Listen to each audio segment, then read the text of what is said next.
Question 3, and we have another binomial expansion problem.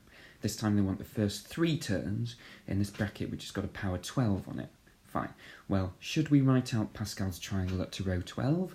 Clearly not. That will take ages and is error prone. So instead we simply just calculate the first 3 binomial coefficients using our calculator. 12C0, 12C1 and 12C2.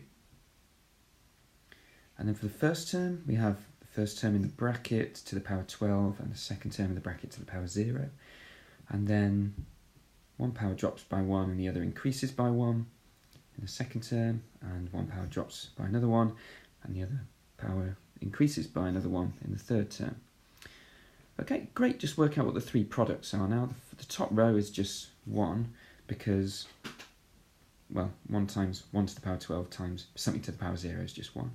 The second term we've got 12px. All the 1s don't contribute anything. And in the third term we've got 66, got a p squared, and we've got x squared. And that's it. We should just write out the 3 added up. So the original problem in the question, there it is equal to the sum of our 3 terms. I'm just going to put a ...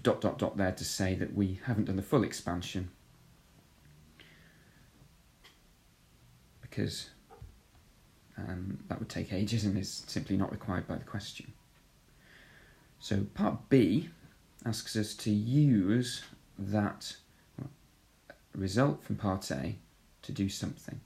So given that in the expansion of 1 plus px to the power 12, which is what we've got, the coefficient of x is minus q. Well, we got the coefficient of x to be 12p. So if it's both 12p and it's minus q, 12p must equal minus q. And similarly, we got the coefficient of x squared to be 66p squared, but they're telling us in the question that that coefficient is 11q. So 66p squared must equal 11q. Okay, we have here some simultaneous equations in p and q. So I'm just going to rearrange the first equation and substitute that into the second equation. Now, at this point, just notice that we could multiply the 11 by the minus 12, but we can actually just cancel 11 from both sides of the equation, giving us 6p squared equals minus 12p. And then I need a bit more space. We can cancel the factor of 6 to get p squared equals minus 2p. Now, remember, you've got to be a bit careful dividing by something that could be 0. Now, it does actually say in the question that p is a non-zero constant, but we're in good habits, aren't we? So this is how we solve equations like this. Make it a 0 sum, and then factorise to make it a 0 product, and then either p is going to equal 0 or p is going to be minus 2. And since it can't be 0, it must be minus 2.